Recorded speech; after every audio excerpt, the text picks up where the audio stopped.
Fala nação, tudo bem com vocês? Sejam bem-vindos à Fla Geral. Eu me chamo Pedro e no vídeo de hoje vamos falar sobre esse atacante misterioso que o Flamengo já está engatilhado para o lugar do Gabigol.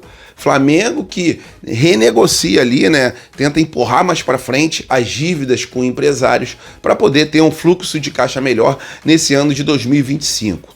Em relação ao Fabrício Bruno, segundo o Globo Esporte, o Flamengo aceitou a pífia segunda proposta do Cruzeiro. Vou debater sobre esse tema e olha que a gente vai ficar somente com 2 zagueiros experientes caso essa notícia venha a se confirmar. E lógico, falando sobre a Copinha, amanhã a gente tem um novo adversário e o último, o Cruzeiro, ele sofreu, mas sofreu com a gente. Essas e outras vocês encontram agora na Fla Geral TV, mas antes disso, se puderem, deixe o seu like, se inscreva no canal e vamos para as notícias, que é o que interessa. Isso aqui é Flamengo!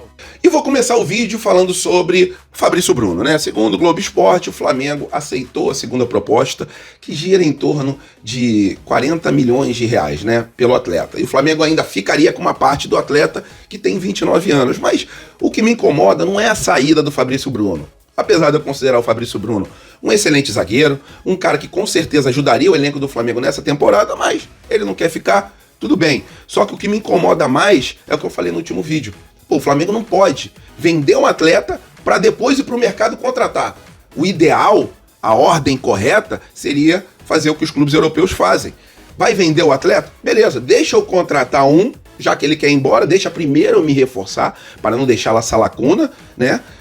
Sem lacuna, beleza. Mas vender o jogador, né, como vai fazer a princípio com o Fabrício Bruno, para depois correr atrás no mercado, para mim tá errado. A vontade do jogador ir embora, beleza. Mas o principal é a vontade do Flamengo, é não prejudicar o Flamengo. E o Flamengo não pode ficar apenas com 2 zagueiros experientes no elenco. Pelo menos é a minha opinião, ok? Se vocês têm a opinião contrária, muito bem-vindo aqui no vídeo, pode opinar aqui embaixo do vídeo. Se tiver uma opinião também que seja igual, coloque aqui o seu ponto de vista.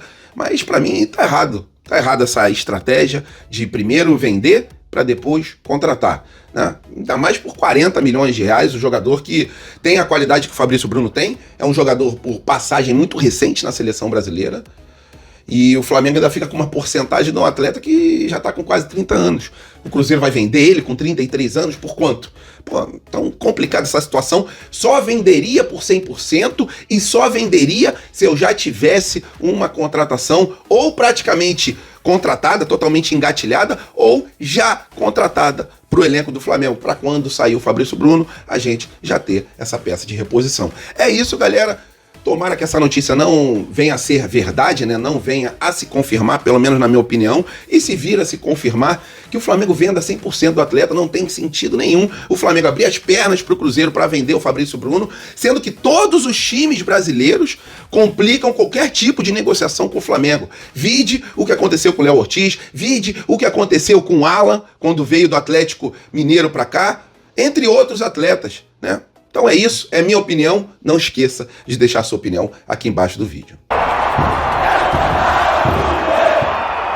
Agora, galera, falando sobre planejamento para essa temporada de 2025. Segundo o Globo Esporte, o BAP, novo presidente do Flamengo, através da pessoa ali do Bruno Spindel, renegocia as dívidas com os empresários, né? A ideia do Flamengo, a ideia do BAP é empurrar essas dívidas com os empresários, né, em relação à comissão de venda e compra de atletas para o ano que vem. Tem alguns empresários, segundo o Globo, que estão aceitando e outros empresários que não estão aceitando. Mas é o que o Flamengo está fazendo para tentar melhorar o fluxo de caixa e conseguir investir mais no mercado, né? Conseguir a contratação de alguns jogadores, né? A parte de centroavante é uma parte ali que o Flamengo já está em negociação avançada com um jogador que ainda não teve o nome divulgado, né? O Flamengo guarda a 7 chaves o nome desse jogador para que não aconteça o que sempre acontece no mercado da bola, galera. Se o Flamengo chega em algum jogador, se o jogador custa 2 milhões, ele passa a custar 5 milhões, né? Quando é divulgado que o Flamengo está atrás desse atleta, até mesmo numa forma ali de atacar o Flamengo, outros times entram no meio da negociação somente para aumentar o valor desse jogador. Então o Flamengo, na minha opinião, está fazendo correto em relação ao centroavante. O Flamengo trabalha para ter o centroavante até a viagem da pré-temporada lá para os Estados Unidos, ok? A prioridade do Flamengo é realmente camisa 9 para o lugar do Gabigol. Então tem essa situação dos valores, né? O Flamengo que está para negociar o Fabrício Bruno. Existe também uma tendência do Flamengo ir ao mercado e contratar tanto um zagueiro para a saída do Fabrício Bruno, quanto de um volante, tá? Porque existe essa incógnita em relação ao Eric Pulgar. Em relação ao planejamento, era só isso que eu ia trazer para vocês. Já que o Bruno Spindel está negociando, provavelmente o Bruno Spindel fique também nessa administração. Bruno Spindel, que sim, é um profissional competente, o BAP está estudando essa situação aí dos valores financeiros e que o Flamengo consiga, né, através do BAP, novo presidente, acertar a situação financeira, né, se acertar para poder ir com mais voracidade no mercado. Mas o Boto, junto com o presidente, junto com o Felipe Luiz, já definiram que o elenco do Flamengo é um elenco recheado de bons jogadores, né? Somente na lateral esquerda a gente tem Alexandro, Ayrton Lucas e o Vinha. Vinha que tá voltando de contusão. Temos também o Pedro para voltar aí nos meses ali próximos do meio do ano. É isso, galera. O elenco do Flamengo, segundo o BAP, o Felipe Luiz e o Boto, é um elenco recheado. Somente contratações pontuais serão feitas. E tomara que a gente consiga os nossos objetivos nesse ano de 2025, que é pelo menos conseguir performar muito bem no brasileiro que a gente já não consegue performar bem há muitos anos, e que tragam títulos, né? Agora a gente tem técnico, tendo o Felipe Luiz como técnico, já deixa a gente muito mais esperançoso, porque desde a chegada do Felipe Luiz, o Flamengo realmente ele parece outro dentro de campo. E nação rubro-negra, conforme alguns acompanharam, outros não, né? Até deixei os melhores momentos para vocês. O Flamengo venceu o Cruzeiro da Paraíba, na sua estreia na Copinha 2025. Partida que o Flamengo dominou de ponta a ponta. Antes dos 10 minutos de jogo, o Flamengo já tinha aberto o placar, né?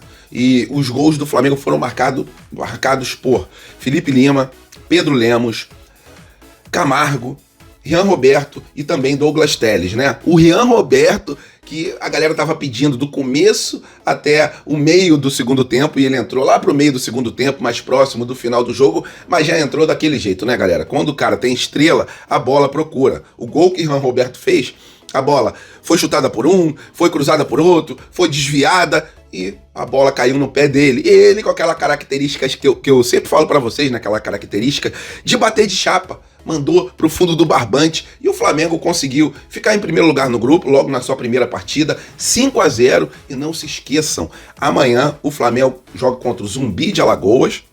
Flamengo que precisa de um bom resultado até pra gente conseguir ficar em primeiro lugar geral. Quanto mais goleada a gente conseguir, quanto mais vitória a gente conseguir, melhor. E lembrando de uma coisa muito importante: esse time do Flamengo é um time com uma idade muito mais baixa do que dos outros jogadores. Pra vocês terem uma ideia, o Rian Roberto tem 16 anos.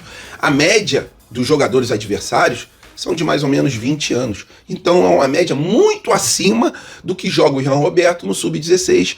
Mas não é por isso que ele deixou de jogar, deixou de ir pra cima. E a maioria do elenco do Flamengo tem mais ou menos essa idade, né? Entre 16 e 17 anos. Isso porque o elenco principal do Sub-20 vai começar o Campeonato Carioca, né? Temos ali nesse elenco principal Carlinhos, que é um jogador experiente para ser o centroavante, entre outras feras ali que saíram mais cedo de férias e retornam para esse início do Brasileirão. Mas o nosso foco aqui é a Copinha. Então amanhã, às 9h45 da noite, Flamengo joga contra o Zumbi, com transmissão, se eu não me engano, pela Cazé TV. Mas amanhã eu confirmo para vocês na matéria. Pra cima deles, é muito bom a gente poder ver o Flamengo jogar, nem que seja pela Copinha. O importante é o vermelho e preto estar dentro de campo e representar muito bem a nação rubro-negra, como foi no primeiro jogo. 5 metemos no Cruzeiro e conseguimos dar aquele alívio para a nação rubro-negra no começo da Copinha. É isso, galera. Começamos com o pé direito. Se vocês tiverem algum destaque da última partida, quiserem colocar aqui embaixo alguma observação,